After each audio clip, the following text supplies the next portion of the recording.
নমস্কার বন্ধুরা, আর কুকিং চ্যানেলে আপনাদের সবাইকে স্বাগত। আজকে নিয়ে হাজির হয়ে গেলাম নিরামিষ কাঁঠাল বীজের ডাল রেসিপি নিয়ে। তো চলুন শুরু করা যাক।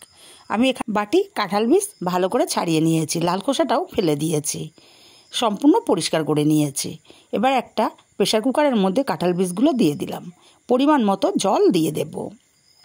জল দিয়ে প্রেসার কুকারের ঢাকনা আটকে দুটো সিটি দিয়ে প্রেসার কুকারটা পুরোপুরি ঠান্ডা করে নামিয়ে নেব। ততক্ষণে মশলা করে নেব। মিক্সচার জারের মধ্যে দিয়ে দিলাম 1/2 ইঞ্চি আদা, ঝাল অনুযায়ী কাঁচা লঙ্কা আর 1/2 চামচ জিরে দিয়ে পেস্ট করে নেব। আর এদিকে কাঁঠাল বীজগুলো ঠান্ডা করে নিয়েছি। কাঁঠাল বীজগুলো ভালো করে হাতা দিয়ে গালিয়ে নিয়েছি। এবার কড়ার মধ্যে বেশ কিছুটা জল গরম বসিয়েছিলাম। জলটা গরম হয়ে গেছে। এখন সেদ্ধ করে মেখে রাখা কাঁঠাল বীজগুলো দিয়ে জলের মধ্যে মিশিয়ে দেব।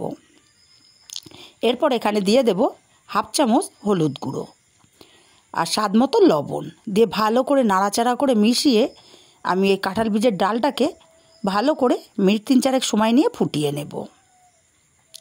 ডালটা ফুটে গেছে, এখন আলাদা পাত্রে নামিয়ে নেব। আলাদা পাত্রে নামিয়ে কড়াই বসিয়ে গরম করে দিয়ে দেব এখানে 2 চামচ তেল। তেলটা গরম করে 2টো শুকনো লঙ্কা, ছোট 2টো তেজপাতা আর 1/2 চামচ গোটা জিরে ফোড়নে দিলাম। ফোড়নটাকে নাড়াচাড়া করে ভেজে নিয়ে এখানে দিয়ে দেব পেস্ট করে রাখা মশলাটা। মশলার পেস্টটাকে দিয়ে কষিয়ে নেব যাতে আদা কাঁচা লঙ্কার কাঁচা গন্ধটা চলে যায়।